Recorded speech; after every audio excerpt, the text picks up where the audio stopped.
entonces ya tenemos quórum para comenzar. Yo quiero realmente felicitar al comenzar hoy nuestra reunión a nuestro querido presidente, que lo tengo acá sentado al lado mío, porque él fue el que trajo la idea, así como fue nuestra querida vicepresidenta y expresidenta, la que trajo la idea brillante de homenajear a Tulio Ortiz, como hicimos ayer. Fue el querido doctor Pablo Gres Chávez el que propuso homenajear a Carlos María Cárcova. Y caramba que son dos homenajes merecidos, merecidísimos. Ambos además fueron, bueno, Carlos muy reiteradamente y felizmente profesores en el programa de cursos para el doctorado, que fue el elemento germinal de la Unión Chileno-Argentina por la Integración Jurídica, como de la Unión Brasileño-Argentina por la Integración Jurídica. La escuela del pensamiento crítico tiene posiblemente su origen, todas las cosas tienen muchos orígenes, ¿no? Pero en la Frankfurter Schule, que es uno dice, caramba, qué lejos de América Latina, y sin embargo, qué línea filosófica tan adecuada para América Latina, aunque nace en Frankfurt, nace en la segunda década del siglo XX. Uno recuerda nombres como Greenberg, Weil, y luego Lukács, y luego una cantidad enorme de pensadores, sociólogos, filósofos. Es interesante que es una escuela que nace con juristas, fundamentalmente. Con juristas, con profesores de la Facultad de Derecho de la Universidad de Frankfurt, que están nucleados en el Instituto Goethe de la Universidad de Frankfurt y que van a crear este grupo que se llama de investigaciones sociales originalmente y que va a tener una vida complicada desde el principio porque se van a tener que ir por obvias razones, muy obvias, porque no solamente por su pensamiento, sino porque estaban integrados por una importante cantidad de pensadores judíos, se van a tener que ir de Alemania, van a estar durante un tiempo en Estados Unidos, en la Columbia University, que les va a dar un edificio, y esta línea llega a Latinoamérica con figuras como la de Antonio Carlos Volkmer, que nos acompaña y que va a exponer unos minutos, uno de los más grandes y más notables pensadores del Brasil contemporáneo. Él va a decir que no. Él va a decir que no porque es un tipo extremadamente modesto, horrorosamente modesto, molestamente modesto. Pero no solamente es una gran persona, sino que además es uno de los historiadores del derecho, sociólogos del derecho, filósofos del derecho más importantes que tiene América Latina, y es posiblemente el gran exponente de la teoría crítica en Brasil. Nora Wolfson, brillante profesora de filosofía del derecho, que siguió en gran medida los pasos de Carlos María y brilla en Argentina, y Pablito Gres Chávez, discípulo y admirador, siempre no me llamó la atención, pero siempre me encantó ver la admiración con la que siempre ha hablado de Carlos María, que brilla en Chile, también en la filosofía del derecho. Yo quiero recordar 2 minutos antes de pasarle definitivamente la palabra a Andrea y dedicarme a las cuestiones técnicas. Yo quiero recordarlo 2 palabritas a Carlos María Cárcova. Era una persona entrañable, con un sentido del humor que se caracterizaba por la ironía, que suele ser el mejor sentido del humor que existe. Eh, una persona sencilla, amigo del campo, de las costumbres campesinas y un extraordinario cuchillero. Cuchillero. Todos los domingos, cuando estoy en Buenos Aires, corto la carne del asado con un cárcova, con un cuchillo que me regaló Carlos María en su momento, hecho con sus propias manos y que verdaderamente tengo que decir que es el mejor cuchillo que tengo y he tenido, y es extraordinario. Y cuando cada vez que lo tomo en mis manos al cuchillo, algo le digo a Carlos, algo le digo a Carlos. Durante el tiempo que dirigió magníficamente el Instituto de Investigaciones Ambrosio Gioja en la Facultad de Derecho, siempre su despacho estaba abierto, atendía a todo el mundo, no hacía ninguna diferencia por las ideas que tuvieras, no exigió jamás que pensaras como él, que adoptaras la teoría crítica, de ninguna manera, pero no recibió el mismo pago. No recibió el mismo pago. Lo digo con mucha tristeza. Lo digo con mucha tristeza. No fue recíproco el asunto y realmente tuvo algunas situaciones que no fueron para nada recíprocas con ese trato que lo caracterizaba a él. De manera que te felicito y te agradezco, Pablo, por haber traído esta idea de que tres brillantes profesores de filosofía del derecho que trabajan dentro de la filosofía crítica. Yo le agradezco mucho a Antonio Carlos Volkmer, que en un par de libros me ha puesto como filósofo crítico argentino, y es cierto que en gran medida sigo la filosofía crítica, pero bueno, el que me ha puesto ahí es Antonio Carlos. Ese es cuando te llaman de afuera una cosa es porque lo eres más que cuando te llamas a ti mismo, ¿no? En general. Pero realmente tener a tres grandes, a Nora, a Antonio Carlos y a Pablo, recordando a Carlitos María Cárcova. Querida profesora Andrea Gastrón, no digo nada más y a partir de ahora coordinas tú. Adelante. Tal, buen día. Es una pena que no sigas diciendo lo que estabas diciendo porque es un placer escucharte. Así que bueno, yo tengo realmente un gran honor en co-coordinar este evento con Ricardo. Para mí es un placer. Hablando de integración jurídica, ¿no? Creo que en el pensamiento crítico, en general, también en el pensamiento crítico latinoamericano, pero en general en el pensamiento crítico, la filosofía no es ajena de las ciencias sociales. Me parece que es un buen ejemplo de integración, ¿no? Vos hablabas de la escuela de Frankfurt, en las sucesivas generaciones de Frankfurt esto se ve claro, ¿no? Y cuando esto llega a Latinoamérica, adquiere, creo, ribetes propios, ¿no es cierto?, locales, y se ve muy claro, ¿no?, cómo se va desdibujando la filosofía crítica de la sociología crítica, ¿no? Entonces, me parece que, bueno, esto es un buen punto de partida para hablar de Carlos María Cárcova con un sentido filosófico, pero al cual me gustaría sumarle lo social o lo sociológico, ¿no? Creo que esto es propio, ¿no?, del pensamiento crítico latinoamericano. Y pensaba en este collar de perlas, podríamos decir, que es una muestra muy linda de gente que forma parte de esto que llamamos la integración, ¿no? O sea, tres personalidades de tres países diferentes, voy a hacer por orden alfabético, digamos, Argentina, Brasil y Chile, para homenajear a Carlos María Cárcova, y también de tres generaciones distintas, ¿no? Y esto me parece que habla de un tiempo, de una trascendencia en el pensamiento de Carlos María Cárcova.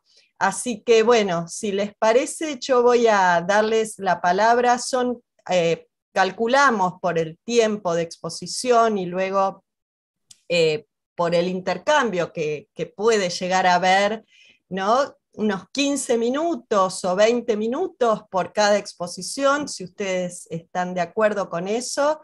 Y yo comenzaría entonces, según aparece en el programa, con la exposición de Nora. Así que cuando quieras, Nora, te escuchamos. Bueno, muchas gracias, Andrea. Muchas gracias, Ricardo. No sé si se escucha bien o con el mismo rebote. Perfectamente. Ok, buenísimo. Gracias, Andrea, y sobre todo gracias, Ricardo, por el honor que significa recordar desde Buenos Aires a mi amigo entrañable, al maestro de maestros, a este gran jurista que fue y es, que pervive, por supuesto, Carlos Cárcova. Tuve en estos últimos casi 30 años, diría, cerca de él, trabajando en la docencia y en la investigación, ¿no? En las sendas, como bien decían, ¿no? Como bien decía Ricardo y también Andrea, de la crítica jurídica, otorgado este saber con una generosidad inclaudicable por parte de Carlos, y esa generosidad no iba en detrimento de la profundidad, ¿no? Y de la excelencia de su saber. Tanto es así que, bueno, realmente creo que es uno de los representantes más emblemáticos de la crítica jurídica en Argentina y también en América Latina. Hay algo singular que quisiera marcar, ¿qué significa leer a Carlos, ¿no? La instancia de lectura a Carlos es la combinación muy docta de dos cualidades que en general están reñidas, que es la profundidad y la sencillez. Carlos tenía esa posibilidad tan virtuosa de transmitir cuestiones muy, muy doctas y muy espesas, diría, con mucha sencillez. Bueno, tenemos que recordar que Carlos también fue escritor de ficción. Tuve el privilegio de leer su novela, que ha quedado inédita. Y a raíz de esta instancia de lectura, bueno, quiero compartir una experiencia que yo tuve con la primera lectura, creo que fue por el año 1997 o 1998, de La opacidad del derecho, ¿no? Como sabemos, leer un libro es apropiarse del libro, ¿no? Leer un libro es recordar, olvidar, es relevos, son anclajes, son subrayados, son recortes, ¿no? Uno construye una lectura sobre el libro a la medida de su percepción, de su observación, ¿no? Cuando terminé de leer el primer, tiene 4 capítulos La opacidad, cuando terminé de leer el primer capítulo, me di cuenta que había subrayado todo. El título, los epígrafes, las notas, las aclaraciones, los paréntesis, ¿no? Realmente no había podido lograr ese anclaje y desanclaje, como diría Roland Barthes. Para mí, la lectura fue un solo gran y continuo énfasis, ¿no? En este sentido, quiero decir que leer a Carlos, tanto en la forma como en el fondo, atrapa. Y uno hace cuerpo, la lectura de Carlos hace cuerpo con el lector, podríamos decir, y uno queda atrapado, uno queda habitando en su escritura. En relación con lo que dijeron tanto Ricardo como Andrea sobre las conexiones virtuosas, por supuesto, entre la filosofía del derecho y las ciencias sociales, claro, ¿cómo no? Imposible que no existan desde ya. Un intelectual, un sociólogo, Horacio González, argentino, que partió el año pasado, que clasificaba los intelectuales en intelectuales de doctrina e intelectuales de cruces, ¿no? Los de doctrina eran aquellos que sostenían la fijeza, la linealidad, la literalidad, lo dogmático, lo cierto, digamos. Bueno, y claramente los intelectuales de cruces, ¿no?, son los que habilitan esa polifonía, ¿no?, de miradas. Y si hay una nota distintiva, ¿no?, yo diría una marca registrada en los trabajos de Carlos Cárcova, es justamente esto que ustedes muy bien mencionaban, ¿no?, este enfoque interdisciplinario. Una mirada siempre polisémica, siempre entretejiendo. Carlos nos comentaba, él tenía sus frases icónicas, ¿no? Nos decía que el dilema jamás puede abordarse ni digamos, solucionarse a partir de la fijeza dogmática, ¿no? Jamás. Y bueno, respecto de su itinerario intelectual, no podría decirlo brevemente, sería un oxímoron, porque hablar brevemente del itinerario de Carlos es imposible, y creo que todos y todas lo conocemos, está a disposición, pero sí quiero marcar algo que tal vez un currículum no enfatiza, digamos, ¿no?, un nuevo énfasis, que es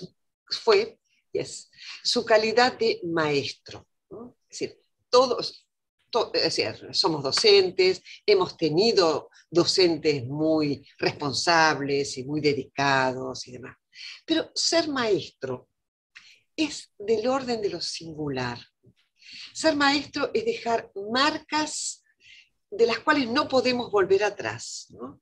Carlos tenía un modo contagioso de pensar, y digamos su dispositivo de enunciación, por decirlo lingüísticamente, consistía en permanentemente, infatigablemente, deconstruir, desmontar, desandar, desnaturalizar, para inmediatamente reconstruirlo críticamente. Siempre de construir un sentido para relanzarlo inmediatamente hacia nuevas significaciones. Y en realidad esto que estoy diciendo es la base creo que tal vez es uno de sus libros más importantes, ni que hablar que es uno de los más importantes para la crítica jurídica latinoamericana, que es La opacidad del derecho, ¿no? ¿Qué es lo que quiso deconstruir en La opacidad del derecho? Esta premisa ficcional, por supuesto, y sin embargo fundante del derecho moderno. Es decir, el derecho de las sociedades modernas se presume conocido por todos y todas. ¿Es así? ¿Es cierto que conocemos todos y todas el derecho? Bueno, ¿qué es lo que hizo Carlos? Y hizo siempre Carlos, ¿no? Pispear del otro lado de la luna, el lado oscuro de la luna, ¿no? Si el derecho se presume conocido por todos, su condición de posibilidad solamente es el desconocimiento, la no comprensión, la opacidad del derecho. Y esta es la escena que él ilumina. Él plantea un problema crucial, ¿no? ¿Qué posibilidades tiene la mayor parte de la gente de comprender la legalidad imbricada en sus actos cotidianos?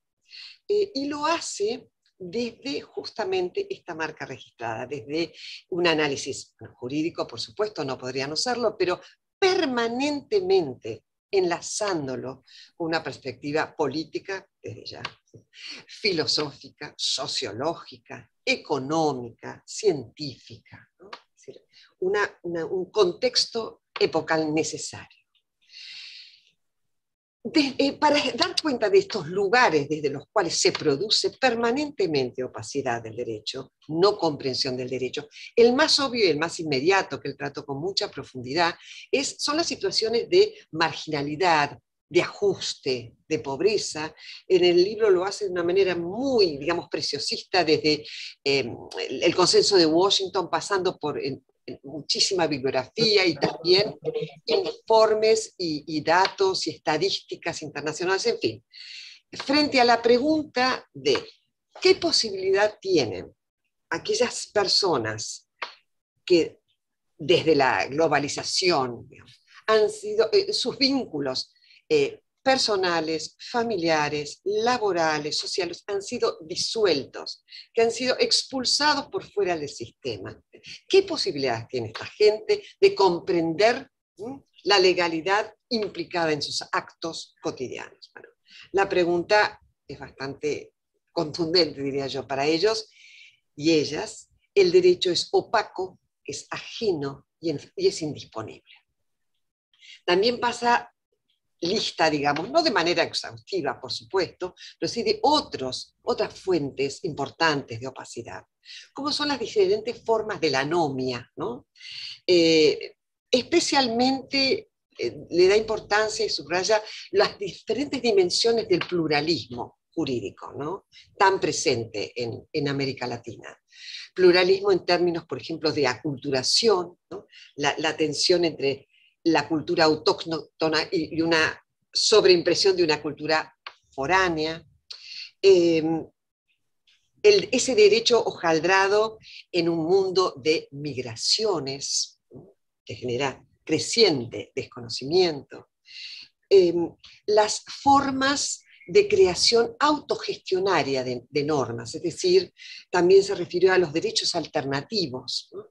En Brasil en particular, siguiendo, por supuesto, lo menciona siempre Antonio, como te leo, Antonio, siempre desde Cárcova, desde ya también a Sousa Santos, y bueno, y concentrándose en otros países como Chile, Perú, México.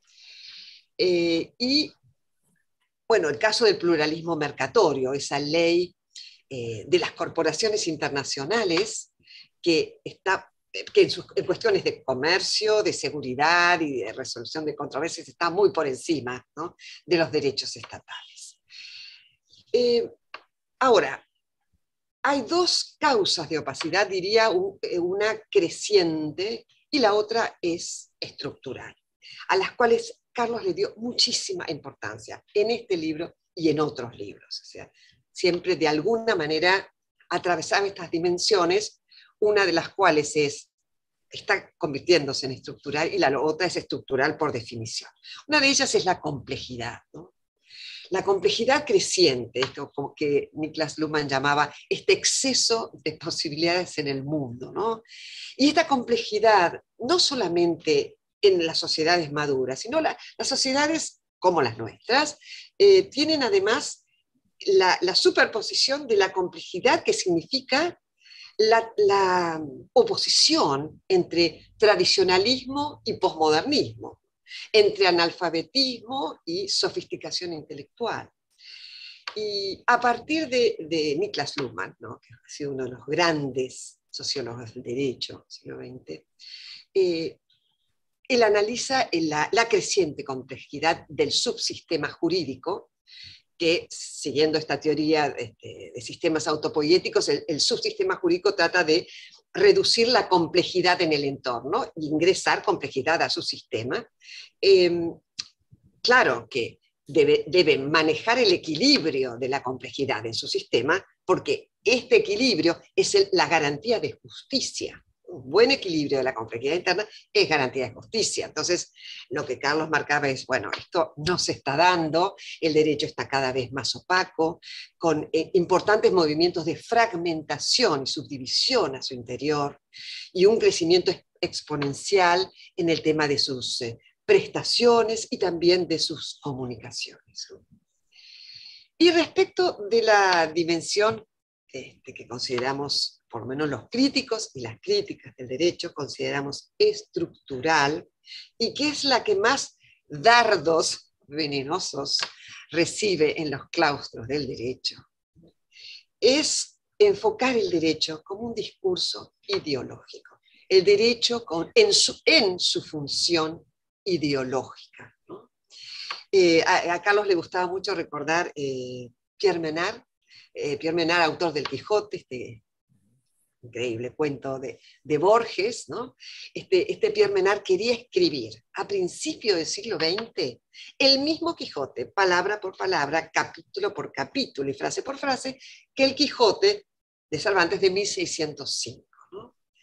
Frente, bueno, enorme ironía de Borges, claramente es como si se pudiera leer el mismo texto de la misma manera en el siglo XVII y en el siglo XX.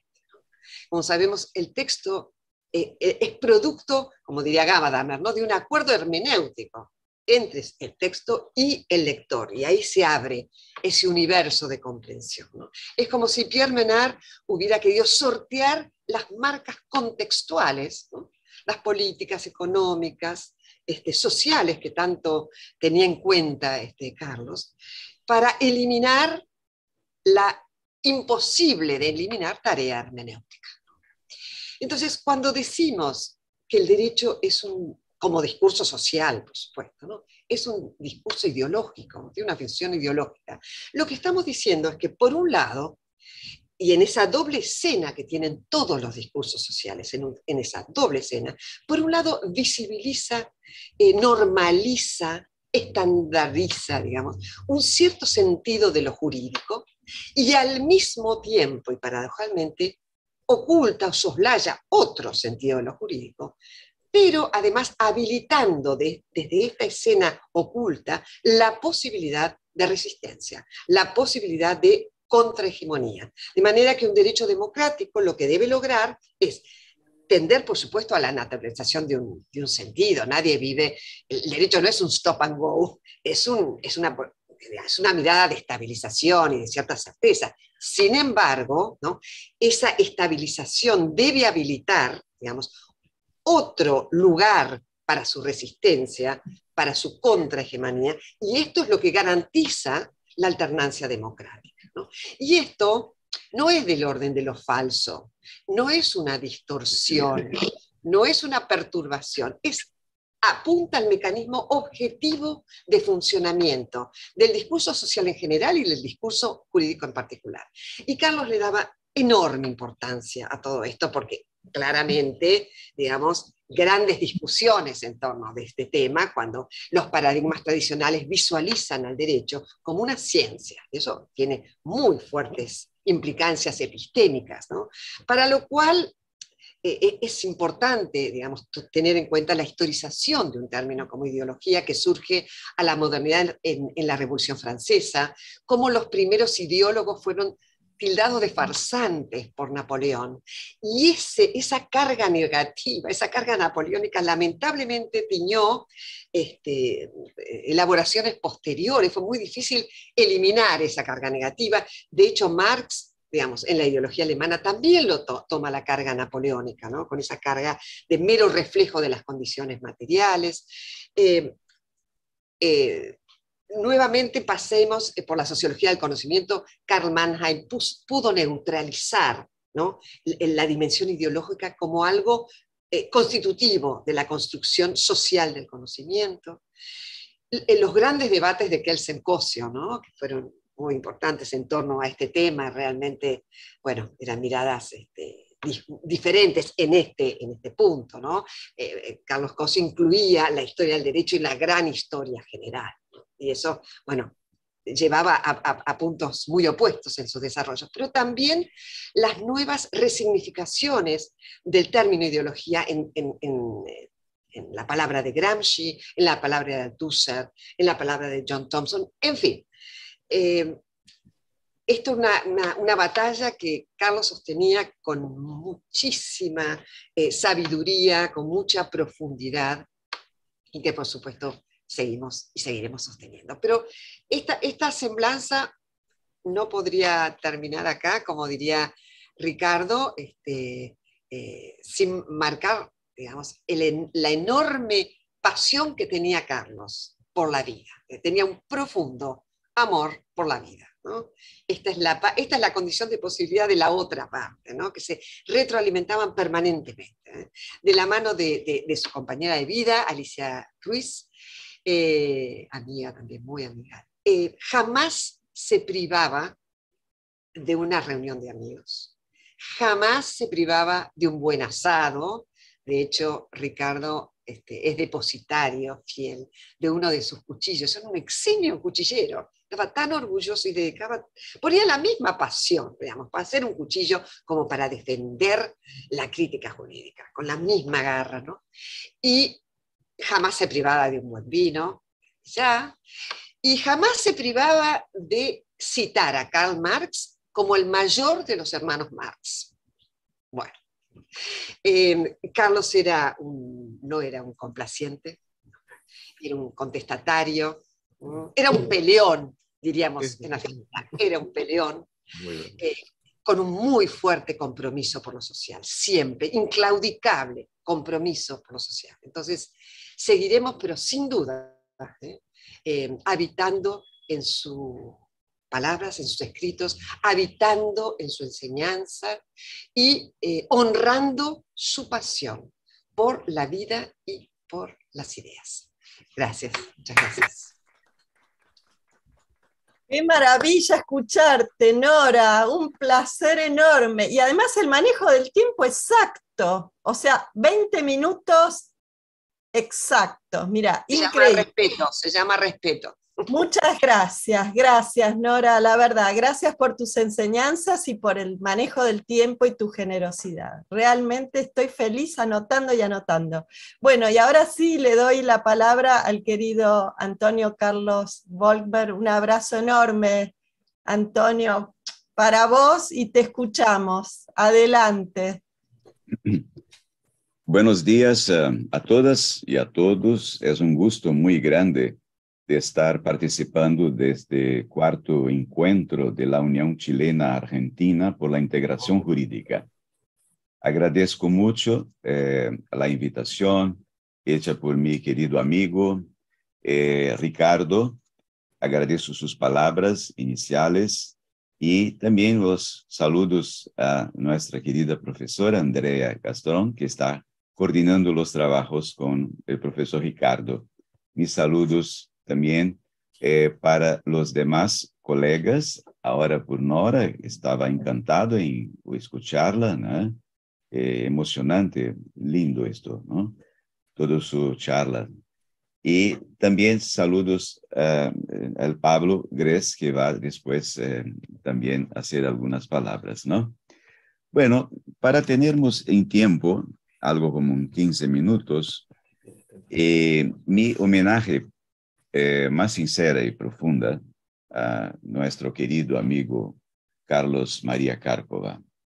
Yo podría decir entonces que, primeramente, hay que recordar que durante los años 70 y 80 del siglo pasado, fue la presencia de distintos aportes críticos eurocéntricos, como la Asociación Critique du Droit en Francia, el uso alternativo del derecho en Italia, la propia corriente de la Critical Legal Study en los Estados Unidos. Todo esto sobre un largo sector de la cultura jurídica latinoamericana, en los investigadores, la producción teórica y las escuelas de derecho, influenciando tanto epistemológicamente cuanto metodológica a juristas latinoamericanos, así como algunos científicos dedicados al derecho desde México, para recordar Oscar Correas, y llegando al sur, al Brasil, al Chile y Argentina. Por cierto que en esta mirada a la América Latina, uno de los principales núcleos de la producción normativa, investigación crítica, interdisciplinaria y transformadora fue indiscutiblemente Argentina. Principalmente en los núcleos académicos presentes en Buenos Aires, La Plata, Rosario, Córdoba y otros sitios también donde se hacía crítica jurídica, ¿no? Mientras tanto, como ya es del conocimiento, el primer impulso que expresaría la corriente crítica en Argentina, esto es conocido, y el propio Carlos Cárcova menciona esto en varios textos, se celebró en 1975 en la Universidad de Belgrano, en Buenos Aires, en el Congreso Internacional de Filosofía Jurídica, que surgía más o menos en la misma época de movimientos críticos como el propio Critique du Droit en Francia. Desde entonces empezaron a salir análisis de diferentes matices, sea en publicaciones colectivas o trabajos individuales, o en ensayos editados en revistas especializadas. Los diversos abordajes epistemológicos son atravesados por una crítica de perspectiva ora eclética que, vamos decir así, tenía un tenor dialético, discursiva, ideológica y multiculturalista, representado por un Ricardo Entelman, por Alicia Ruiz y principalmente por Carlos Karpova. Había también una producción muy rica de psicanálisis y derecho, ¿no? Representada por esta también admirable figura argentina que fue Enrique Eduardo Marí, como también Enrique Kozik y otros. En este sentido, hay que recordar la contribución inesquecible de este que es uno de los más importantes pensadores de derecho contemporáneo en América Latina, nuestro homenajeado hoy, en este momento, en esta mañana, Carlos María Karpova, que en su amplitud y solidez de sus planteamientos avanza expresando interés en notable posición de privilegiar, cuestionar y traer con sus enseñanzas y escritos en teoría, sociología y filosofía del derecho la intersección de múltiples conocimientos históricos, sociológicos, filosóficos, antropológicos, políticos, económicos, psicanalíticos y lingüísticos, tornándose uno de los más consagrados y respetados juristas críticos en la América Latina. La propuesta filosófica de Carlos Karpova, desde el final de los años 70 a los años 80 adelante, incide en la riqueza y potencialidad que caracterizan horizontes de una densidad, de una complejidad, pero siempre presente la crítica, el eclectismo y de una creatividad estupenda, donde su preocupación central es definir los parámetros de un paradigma jurídico diferenciado, adecuado al análisis estructural de la propia sociedad. Para Karpova, la investigación de carácter interdisciplinario implica mucha cautela y un sentido de autocrítica, pues una cosa es advertir la insuficiencia de ciertos modelos de conocimiento y otra es estar en condiciones de generar un verdadero modelo alternativo. En la constitución del nuevo paradigma, que abarque el fenómeno social en su conjunto y la especificidad de la instancia jurídica, es esencial articular otra noción de cientificidad proveniente de la epistemología, y ahí Karpova traía, sin duda, con propiedad, Gaston Bachelard, de una relectura de Antonio Gramsci, de un Pierre Legendre, de un Claude Lefort, de un Cornelius Castoriadis, y de los presupuestos de la escuela de Frankfurt, recordada también por nuestro querido Ricardo. Sobre el movimiento crítico en Argentina, Carlos Karpova señalaba que primeramente se procuró dar una respuesta a los problemas del derecho desde perspectivas materialistas.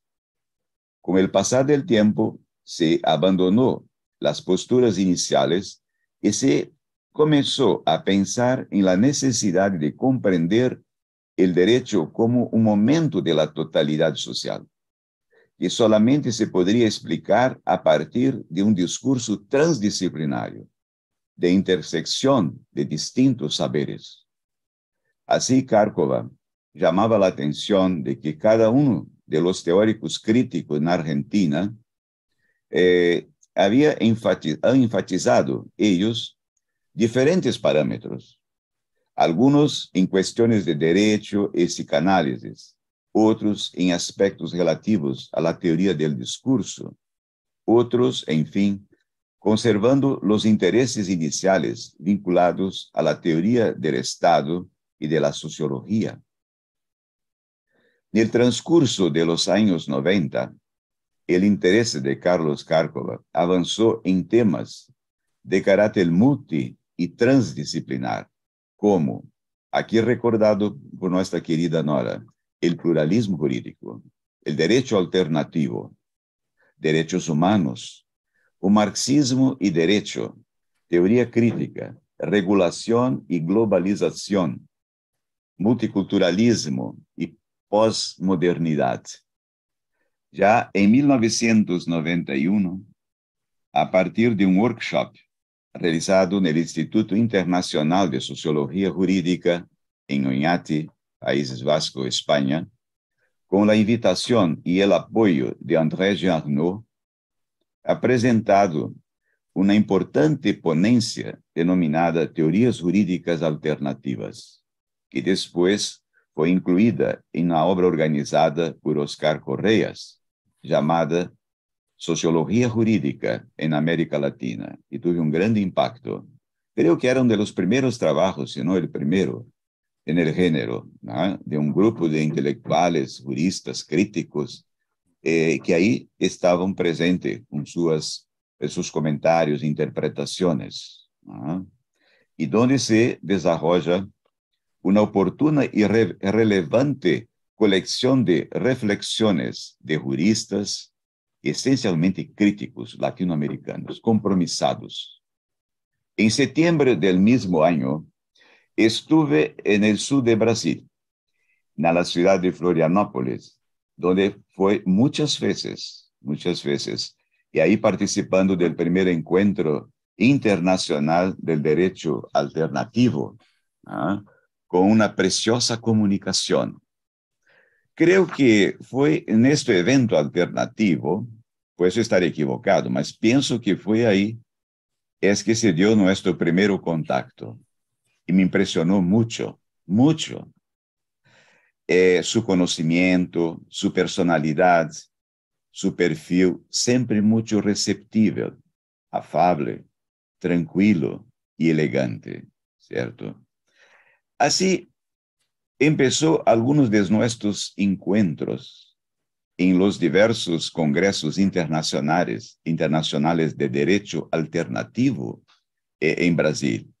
Fui un constante y frecuente amigo, participante de esos congresos arrojados en el sur de Brasil, y principalmente en Porto Alegre, después en Florianópolis también, principalmente en Florianópolis, ¿no?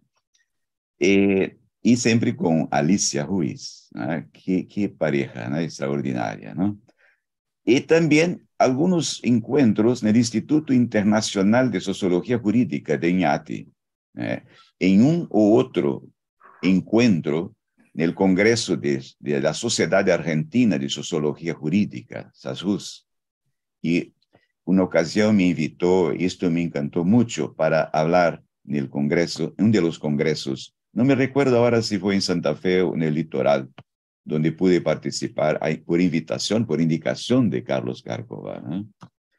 Y aparte de eso, en los últimos años, antes de la pandemia, ¿no? La participación, nosotros nos encontrábamos, ¿no? A lo largo del café, de algún breve receso, en los cursos de doctorado en Derecho de la Universidad de Buenos Aires, ¿no? Coordinada por nuestro querido Ricardo, ¿no? Él responsable por la asignatura de Filosofía del Derecho, y yo, na sala ao lado, por História del Derecho. Mi última visión de él fue un encuentro rápido en el aeropuerto de Guarulhos, en São Paulo. Estaba acompañada de Alicia, retornando de un evento en Brasil sobre derecho y literatura. Fue un momento breve, mas encantador. No me olvido esto. Para allá de una afinidad sobre temas de teoría crítica y cultura jurídica en América Latina, teníamos un gusto común acerca de una temática que siempre fue muy cara para mi investigación. Y Norma, la querida Norma, se adelantó con mucha propiedad. Sí, pluralismo jurídico.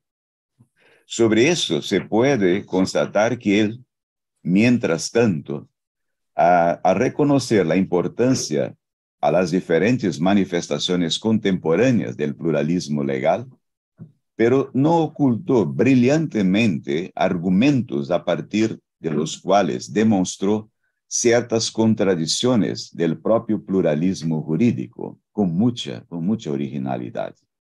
Siempre muy atento a las transformaciones que transcorrían a la filosofía y a la teoría del derecho, Carlos Cárcova introduce, desde su significativa, emblemática obra, con muchas traducciones, La opacidad del derecho, ya trabajada muy bien por nuestra querida Nora, sí, y también más adelante en las teorías jurídicas postpositivistas, una belísima obra de 2007.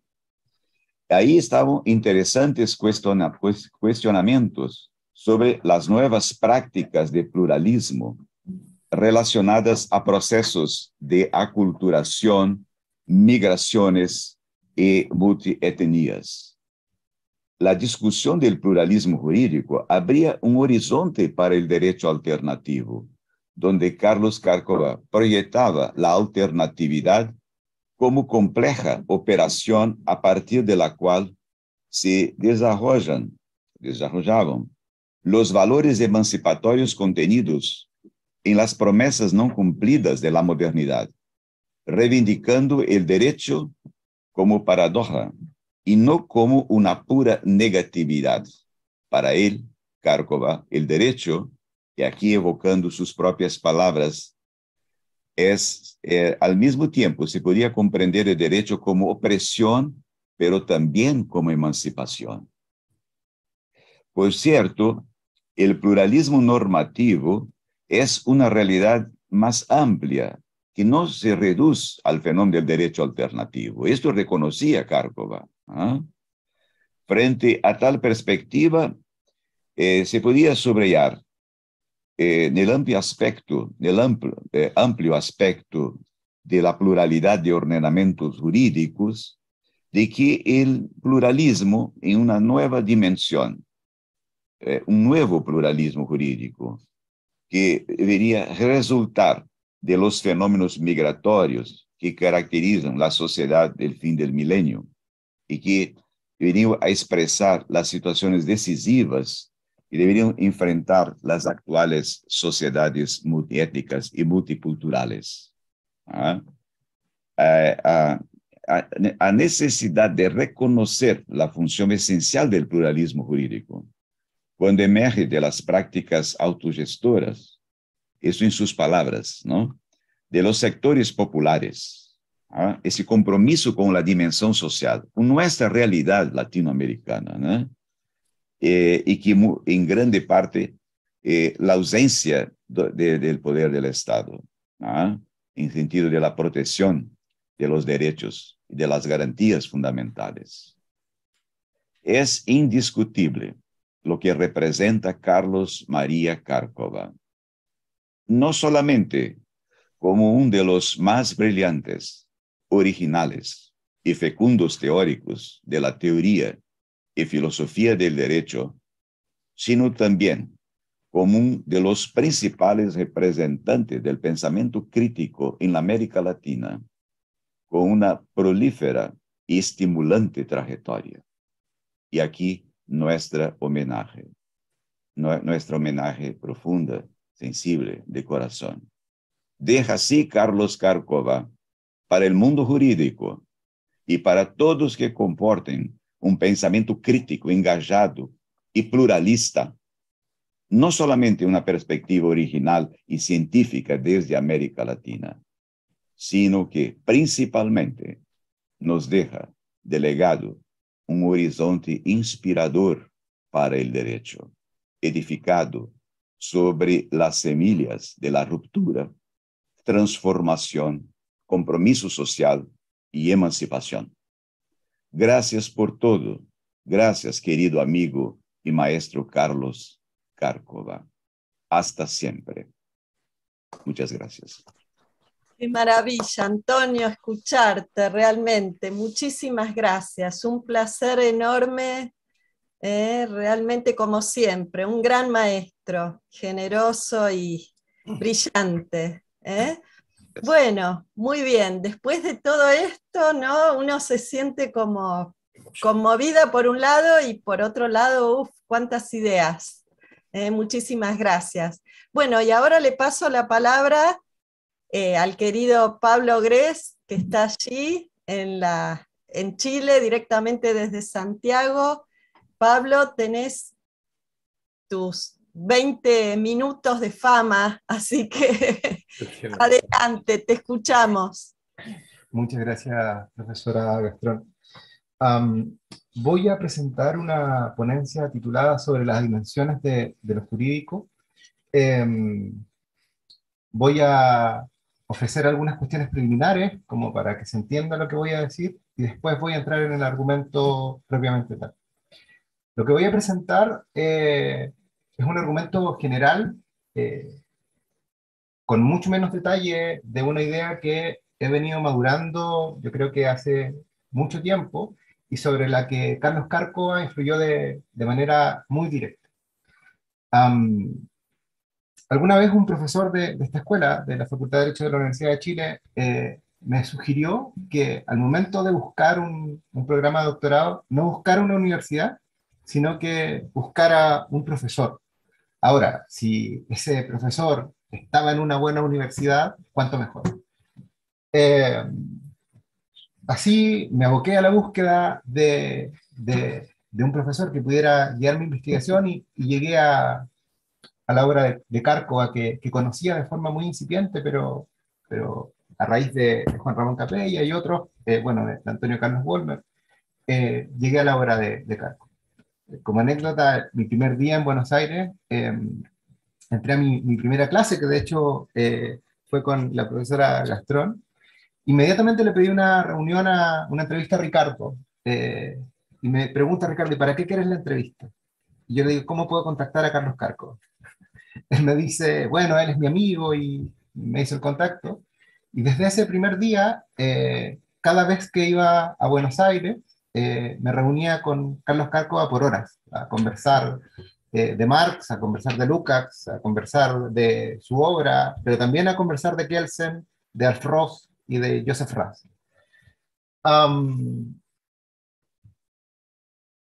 Carlos Cárcova pudo traducir algo que, en su obra, algo que me costaba traducir a mí. Carlos Cárcova decía que las sociedades contemporáneas son sociedades de suma complejidad. Lo adelantaba Nora, ¿no? En nuestras sociedades viven el vanguardismo y el tradicionalismo, ¿cierto? Formas de producir profundamente tecnológicas versus formas de producir prácticamente medievales, ¿no? Pensemos en la pirquinería acá en Chile, que es una forma de extraer el mineral que proviene de, no sé, casi que de la época de la conquista, o quizás antes puede que me equivoque. Desde el marxismo, Cárcova sostenía que el mundo actual es una inmensa relación compleja. Cada época, decía, tiene su propia complejidad.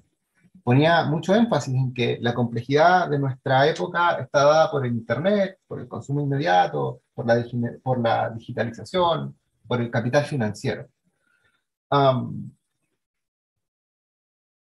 Sin embargo, criticaba fuertemente la idea de que las ciencias sociales ponían su énfasis en objetos siempre muy pequeños, ¿sí? En cosas muy determinadas, y descuidaban la visión general de los objetos. Cárcova entendió rápidamente y sostuvo que podía hacerse una observación detallada del fenómeno jurídico, sin embargo, era necesario ampliar el nivel de magnificación de las observaciones del fenómeno jurídico. Así postuló que el derecho podía comprenderse como un fenómeno multidimensional. Mantuvo la idea de que el derecho tenía tres dimensiones: una dimensión normativa, una dimensión práctica y una dimensión relacionada con el poder. Para desarrollar esta idea, para entender al derecho, como decía Nora, como un discurso del poder, se adentró en cuestiones filosóficas, en cuestiones ontológicas, particularmente en este punto en dos tradiciones de pensamiento, en la teoría de sistemas, en Luhmann, en Teubner, en Solow, y en el análisis del discurso, en Ost, en Van Kerkhove, en Van Dijk. Y ese sustento le permitió sostener ideas muy radicales. Mi esfuerzo teórico, lo que voy a presentar, se filia a esa idea de Carco en el sentido que presente, o sea, perdón, que pretende desagregar esas dimensiones de lo jurídico, intento en elementos más pequeños que permitan comprender con algo más de detalle el fenómeno jurídico sin perder esa visión general. Sostengo que el derecho tiene 6 dimensiones: una normativa, una coercitiva, una autoritativa, una subjetiva, una política y una social. A diferencia de Carlos, esta idea la discutimos muchísimo, me posiciono dentro de una tradición emparentada con las que utilizaba Carco. Voy a recurrir a lo que yo llamo tradición dialéctica, y lo que voy a presentar es un concepto dialéctico del derecho. Esta tesis la fui conversando y desarrollando con Carlos, y creo que tiene cierta madurez, y por lo mismo me atrevo a presentarla ante ustedes. Asumo que lo que voy a hacer es presentar algo que es poco común en el mundo de los juristas. Eh, Sin duda los juristas nos enfrentamos a un fenómeno que es real, ¿cierto? El derecho es una práctica real. Sin embargo, decía Carlos de Cabo, la realidad, sin una teoría sobre la realidad, es un inerte epistemológico, ¿sí? Que no puede, sobre el que no se puede decir nada. Voy a presentar un camino heterodoxo. Ayer conversábamos sobre esto, sobre el marxismo heterodoxo con Ricardo. Voy a presentar un camino heterodoxo para comprender lo real, ¿sí? Voy a presentar a la dialéctica como tradición filosófica más amplia que el marxismo.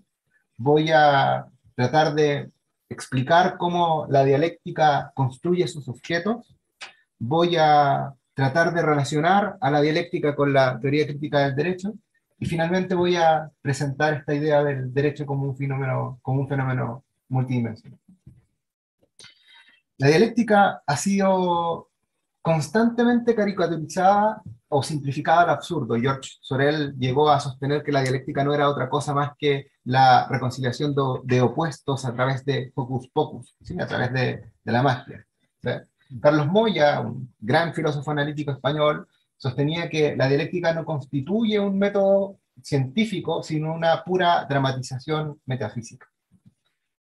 Los textos de filosofía menos meditados suelen sostener que la dialéctica no es otra cosa más que una teoría de síntesis sobre una tesis y una antítesis. Hoy día, casi como reacción al punto de vista analítico, que de hecho fue a su vez una reacción al punto de vista hegeliano de su época, ha resurgido la dialéctica, yo diría principalmente de la mano del marxismo. Con mucha fuerza en el marxismo, pero también en algunas otras vertientes, en el análisis del discurso, en la teoría sistémica, se suelen reivindicar algunos o quizás muchos aspectos de la dialéctica. Yo creo que la dialéctica es una tradición amplia que incluye a, no sé, Spinoza, a Hegel, a Marx, a Francis Bradley, ¿sí?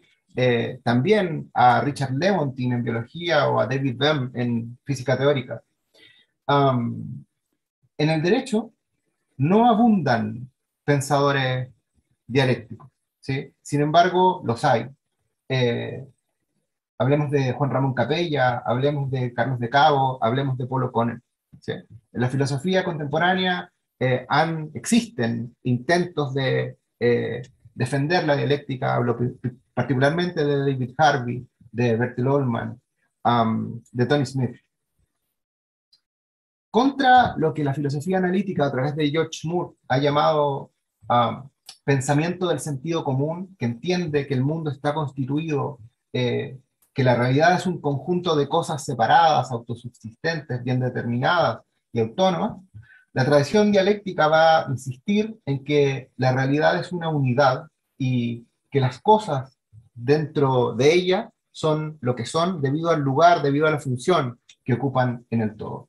La realidad es un proceso, la realidad es una relación interna, es una totalidad internamente relacionada. Quiero explicar esa idea ontológica fuerte. Esta idea ontológica que vengo presentando, Francis Bradley, a principios del siglo XX, recuperando la filosofía de Hegel, la llamó filosofía de las relaciones internas, ¿sí? La comprensión de que la realidad, de que su contenido en realidad es una gran relación, un proceso, es el sustrato ontológico de la dialéctica. La realidad entonces no es un conjunto de cosas autodeterminadas, separadas, sino que es un proceso, es un conjunto de procesos interrelacionados, internamente relacionados. Yo diría un número infinito de procesos de diferentes tipos que experimentan cambios de un tipo u otro, a una velocidad u otra, mientras están en relación directa o indirecta, y a veces muy indirecta. Ahora no hay que ser ingenuos porque esta posición ontológica nos lleva inmediatamente a un problema. Si todo está relacionado con todo, es muy difícil identificar cuál es nuestro objeto de estudio, ¿sí? Para resolver ese problema, un filósofo norteamericano, dos filósofos norteamericanos, por un lado Bertel Ollman y por otro lado David Harvey, argumentan que Marx, al operar sobre esta base ontológica, desarrolló una herramienta que denominan la abstracción o proceso de abstracción. La abstracción es un proceso epistémico que permite trazar límites, ojo, siempre provisorios de nuestros objetos de estudio. Si, por ejemplo, los puntos de vista analíticos entienden o asumen que las cosas tienen límites, y solo los límites aparecen cuando es difícil mostrar dónde están, pensemos en la norma hipotética fundamental de Kelsen, ¿sí? Siempre fue un problema mostrar esa norma como un límite hasta llegar al punto de sostener que era una ficción lógica, ¿sí? La abstracción, en realidad, va a decir Ollman, hablando a través de Marx, perdón, va a decir Marx hablando a través de Ollman, la dialéctica asume los límites de los objetos siempre como provisorios, como históricos, dependen de las extensiones del espacio-tiempo que consideremos, dependen del nivel de generalidad, es decir, del tamaño de la totalidad implicada, y dependen también del punto de vista asumido. La pregunta entonces es cómo comprender lo concreto. Citaba a Carlos de Cabo, ¿cierto? La realidad, sin una teoría sobre la realidad, es un inerte epistémico. Lo digo porque en el fondo lo que estoy mostrando es una ontología y una epistemología precisamente para comprender lo real, para entenderlo como algo concreto.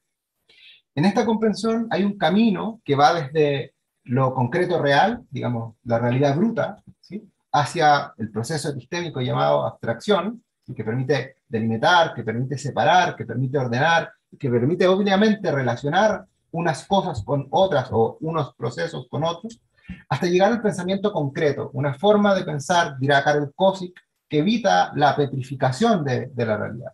El pensamiento concreto es lo que nos habilita a observar el movimiento de lo real, a sostener que el cambio, y esto es importante, no es algo que le pasa a las cosas, sino que nos muestra que aquello que nosotros llamamos cosas son en sí mismas cambio. Los objetos, al ser cambio, se relacionan con lo que antes fueron y con el contexto más amplio en el que están inmersos. El pensamiento concreto toma los datos empíricos para comprender la totalidad contenida en ellos. Tómese como ejemplo a Marx, que para comprender la realidad comenzó por un dato empírico inmediato, la mercancía, ¿sí?, pero se centró precisamente en lo que de hecho excedía a la mercancía, ¿sí?, pero que permite explicar por qué la mercancía aparece como aparece. En ese sentido, la dialéctica es un método crítico no en un sentido moralizante. No importa lo malo, no importa lo injusto del derecho, sino es crítica en un sentido epistémico. La crítica consiste en la representación más adecuada de lo real como realidad en movimiento. ¿Cómo relacionar este punto de vista con la teoría crítica del derecho? Muy claramente, decía el profesor Vollmer, desde los 70 en adelante, en la historia de la filosofía del derecho podemos encontrar, identificar movimientos críticos, ¿no? Sin embargo, el filósofo del derecho español, que residió mucho tiempo en Chile, Álvaro Núñez Vaquero, decía, yo creo que con razón, que los enfoques críticos no gozaban de demasiada popularidad entre los juristas. Lo cito: esto se debe, al menos en parte, a lo sorprendente de sus tesis o a un aparato conceptual demasiado distante al de los juristas. Se agrava el problema si reconocemos que las distintas teorías críticas del derecho no comparten un núcleo filosófico común. Y esta cuestión podría encaminarnos a una absurda conclusión que sostendría algo así como que todo enfoque distinto al enfoque teórico dominante, el positivismo analítico, es por descarte crítico. A mi juicio, Alicia Ruiz ofrece una definición de teoría crítica que por lo menos resuelve este segundo problema, ¿sí? Sostiene Alicia Ruiz que las teorías críticas son aquellas que abandonan el modelo puramente descriptivo para asumir un modelo dialéctico comprensivo. Dialéctico comprensivo en los términos que he tratado de venir desarrollando. Aníbal Dauria también va a sostener que la crítica radical del derecho reflexiona sobre eso que Nora llamó condiciones de posibilidad, ¿no? Reflexiona sobre las condiciones de posibilidad históricas, sociales, psicológicas, políticas, etcétera, que hacen posible la existencia de un aparato normativo coactivo. El derecho es parte de la realidad, sin duda. Cuando los juristas decimos que el derecho facilita la vida en sociedad, decimos algo que es cierto. Sin embargo, lo que no decimos claramente es de qué realidad hablamos. En el fondo, ¿qué vida facilita el derecho? Desde una perspectiva marxista, el derecho juega un papel crucial en la reproducción del sistema capitalista. Su papel está históricamente determinado. Sin embargo, esa determinación no puede entenderse como determinación económica. Es una determinación compleja. El derecho reproduce el sistema capitalista y ahora eso va a tener como consecuencia que los puntos de vista críticos se alejen de lo que, por ejemplo, García Mao ha llamado el iusmoralismo, ¿sí? Como puntos de vista fundados en visiones absolutas sobre los valores o la racionalidad humana. Sin embargo, entender que el derecho reproduce el sistema capitalista es mucho más complejo que sostener que el derecho es el discurso de la clase dominante. Esa es una caricatura que debe ser abandonada. En lo sustancial, dice Cárcova, el derecho cumple un rol formalizador y reproductor de las relaciones sociales establecidas, a la vez un rol transformador, a la vez un rol formalizador. El derecho promueve y obsta el cambio social, va a decir Cárcova.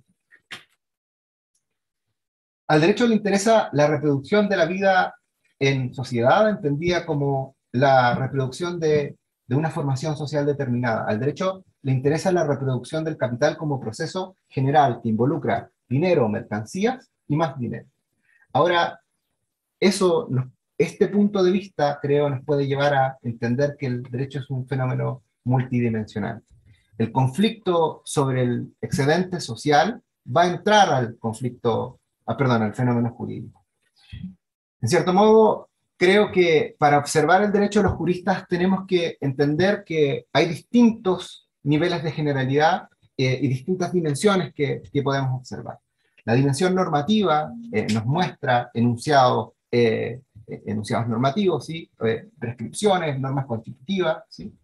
Pero para poder comprender esa dimensión es necesario llegar a su origen, ¿sí? Solo desde una perspectiva materialista podemos entender, va a decir Juan Ramón Capella, que el origen de las normas es en realidad siempre un hecho. Lo primero que necesitamos es una autoridad que dicte una norma y esa norma sea efectiva, sea cumplida, sea obedecida. El derecho no puede cerrarse de forma autopoyética o de forma mágica en un conjunto puramente normativo. Las normas se acompañan de una segunda dimensión, la dimensión coercitiva, la dimensión de la fuerza. Ferreira por ahí dice el derecho es la razón de la fuerza, pero no hay que desconocer que el derecho convive con otra violencia que parece no poder racionalizar. El derecho racionaliza parte de la fuerza para reproducir el sistema que de hecho reproduce. La tercera dimensión que hay que considerar es la dimensión autoritativa, ¿sí? Fundamos la autoridad del derecho precisamente en lo que hacen. Se supone el derecho presta cierta utilidad, va a decir Raz. El derecho son razones para la acción, razones que son exclusorias, que permitan resolver el conflicto social. Sin embargo, esa separación entre autoridad de hecho y autoridad de derecho es difícil de sostener. Aníbal Dauria, desde Bakunin, ha tratado de demostrar que el fundamento último de la autoridad, al final, va a terminar en discursos difíciles de sostener filosóficamente, como el contrato social, el bien común, ¿sí? O las revelaciones. Hay una dimensión subjetiva en el derecho. Las normas jurídicas, y en eso puso siempre mucho énfasis Carlos en nuestras conversaciones, no se mueven solas. El derecho, de alguna forma, también nos habilita a actuar con él, nos convierte en sujetos jurídicos. Y ese sujeto jurídico está históricamente determinado. Hay una dimensión política que no consiste, insisto, en ser el discurso de la clase dominante. De hecho, es mucho más complejo, es mucho más difícil de asir la dimensión política del derecho. Precisamente, la dimensión política del derecho es aquella dimensión que despolitiza un sector importante de nuestra sociedad. La separación entre economía y derecho tiene forma jurídica. Finalmente, hay que considerar una dimensión social. ¿Qué hace? La pregunta es, ¿qué hace que a nivel de sujetos colectivos entendamos que el derecho tiene normatividad? Para eso, no tengo mucho tiempo de explicarlo, pero hay un término, el término de fetichismo, ¿sí? Entendemos que las normas aparecen como obligatorias, ¿sí? Entendemos que las normas son obligatorias, pero cuando tenemos que dar explicación sobre esa obligatoriedad, muchas veces quedamos sin respuesta fuerte. De la misma forma en que no podemos explicar adecuadamente cómo el dinero aparece como única manifestación del valor. Eso, muchas gracias. Excelente, Pablo, muchísimas gracias. La verdad es que tenemos que leer esa ponencia, ¿no? Porque tiene un nivel de complejidad que realmente creo que amerita otros tiempos y otros procesos, ¿no? Para ir entendiendo, porque nos ha mencionado Pablo ahí, digamos, un rosario de autores, de ideas, ¿no? Ha habido acá un desfile ¿no? de teorías muy denso y bueno, es difícil en 20 minutos condensar todo eso. Realmente lo lograste, Pablo, y te felicito. Tenemos exactamente 2 minutos antes de... Yo, si me dejas, ¿puedo? Por supuesto, claro. Con tu permiso. Yo coincido plenamente con vos en que la exposición de Pablo, que me pareció realmente formidable, es una de esas exposiciones que son para leer.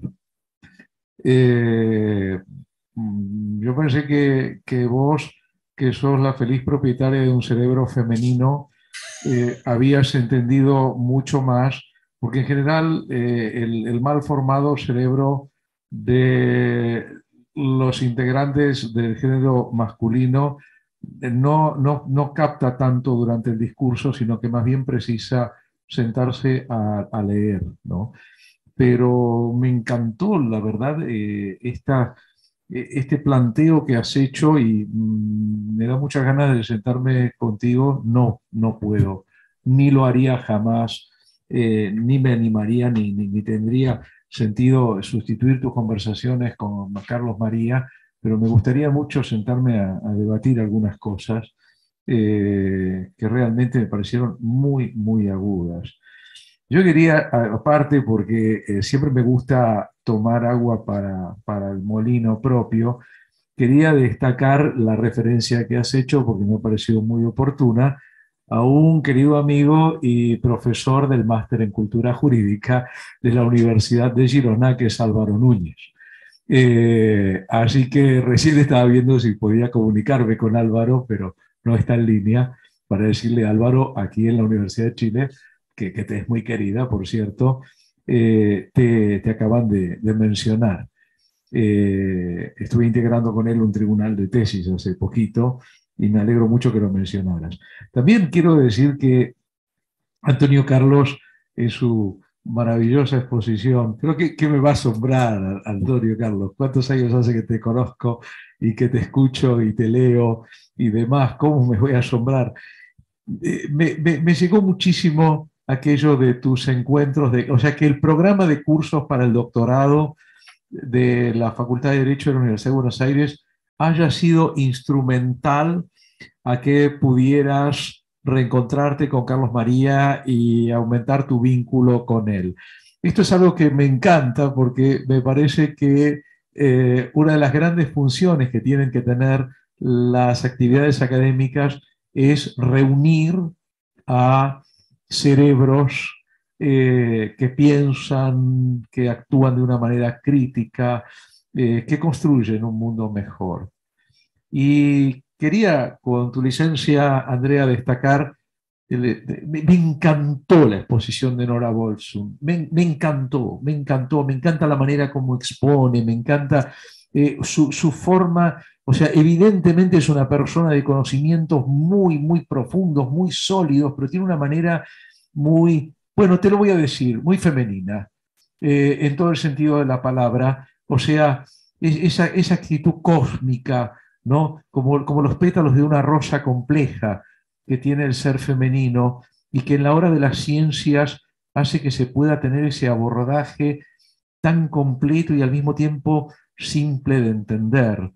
Y hay una cosa que quisiera destacar como mi último comentario de hoy sobre, en este panel por lo menos, sobre el querido Carlos María. Algo que dijo al final Nora de su excelente exposición, el compromiso con la vida. Yo me quedé pensando, después de que la escuché a Nora, que hay filosofías biófilas y hay filosofías que no sé si son necrófilas, pero por lo menos biófilas no son. Creo que no son necrófilas, creo que son, digamos, asépticas o pretenden ser asépticas. Yo también creo que el pretender ese asepticismo, ¿no? Es una terrible mentira. El discurso siempre es ideológico. Y creo que no hay peor actitud que la de plantear que uno no sigue ninguna... o sea, esa idea que se vivió en la Facultad de Derecho de la Universidad de Buenos Aires durante la dictadura militar, periodo en el que transité las aulas como alumno de la Facultad de Derecho, o sea, acá se viene a estudiar, ¿no? Como si estudiar Derecho pudiera alguna vez, o enseñar Derecho pudiera alguna vez no tener una permanente carga de connotaciones ideológicas, políticas, etcétera. Pero hay filosofías comprometidas con la vida y hay filósofas y filósofos comprometidos con la vida y hay toda una línea de pensamiento filosófico en las facultades de Derecho que ni siquiera considera a la vida entre sus categorías, que está tan divorciada de la realidad concreta, ¿no? Y esto es algo que siempre me impactó. Nosotros solemos traducir Reine como pura, eine reine Rechtslehre, y decimos una teoría pura del derecho, pero también tiene significado de limpio en alemán. Antonio Carlos, tú que dominas el alemán, tiene también significado de limpio en alemán, ¿no? Y esto me hace pensar en un autor que con Andrea admiramos y que le hemos dado algún espacio bastante en el Departamento de Ciencias Sociales, que es Kusch, ¿no? Y hablar de una filosofía limpia, pero en Latinoamérica parece que en realidad necesitamos una filosofía que no sea reina, una filosofía que sea sucia, que sea incluso roñosa, si llega el caso, porque es nuestra realidad. Yo nunca puedo evitar que cuando veo las fotos de Kelsen, son todas fotos de una persona que acaba de salir de tomar una ducha, ¿no? Siempre está elegante, siempre está con su calva lustrada, siempre está en una actitud hierática, ¿no? Bueno, Carlos era un tipo que sí, efectivamente, se podía poner elegante y lo que sea, pero en ese sentido era todo lo contrario. Yo creo que la filosofía latinoamericana requiere de gente que esté compenetrada con lo que está pasando ahí en la calle. Porque lo que está pasando ahí en la calle es terrible. Por eso creo que la ubicación de la Facultad de Derecho de la Universidad de Buenos Aires es realmente extraordinaria, porque uno de un lado mira y ve el mayor asentamiento, la mayor favela de toda la República Argentina, y del otro lado mira y ve el barrio norte y el barrio de Recoleta. O sea, es un paradigma de la realidad latinoamericana, esa encrucijada que tiene la Facultad de Derecho de la UBA. Y no podemos, de la Facultad de Derecho, construir unas filosofías que ignoran completamente ese mundo que tenemos del otro lado de la ventana. Si levanto aquí las persianas del salón Matilde Brandau, voy a ver esa misma situación acá en Santiago de Chile.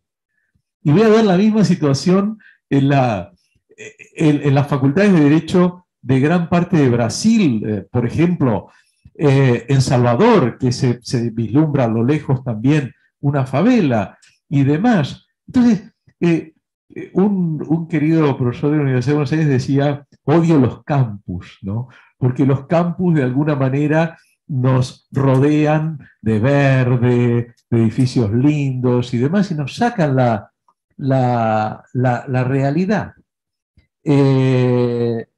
Y Andrea Bulnes dice, esto es una paradoja, pero es una paradoja importante, ¿no? Y Carlos fue al frente de esto, fue a salirle a esto como Antonio Carlos, como Nora, como Andrea, y como tanta gente como Pablo, como tanta gente que se compromete con la vida. Y creo que Nora dio en la tecla, creo que Nora dio en la tecla. Eh, una filosofía que se comprometa con la vida. Y yo personalmente creo, Pablito, que Marx fue un hombre comprometido con la vida, que fue un hombre comprometido con la vida,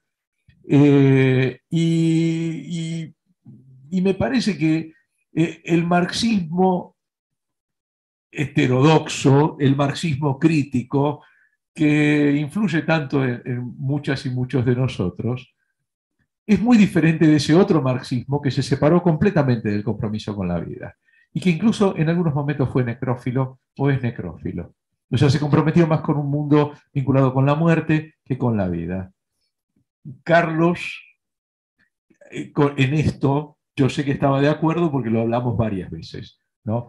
Con expresiones por parte de Carlos que no puedo reproducir porque este es un ambiente muy serio y eran expresiones vertidas en la intimidad, pero expresiones que, de esas que aparecería pip, no así cuando uno habla. Bueno, queridas amigas, queridos amigos, Andrea Serrabós, yo les agradezco, la verdad que les agradezco, a Andrea como coordinadora del evento, a Nora, a Antonio Carlos.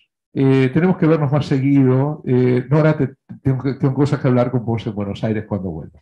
Tengo alguna propuestita por ahí para hacerte. Decente, pero bueno, tengo alguna propuesta por ahí para hacerte. Así que gracias, Pablo, por esta idea fenomenal que has tenido. Muchísimas gracias. Andrea Serrabós.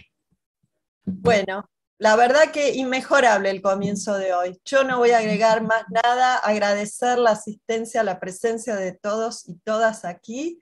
Y bueno, nada, felicitar a nuestros expositores y a vos, Ricardo, por tanta lucidez, por tanta lucidez. Muchas gracias.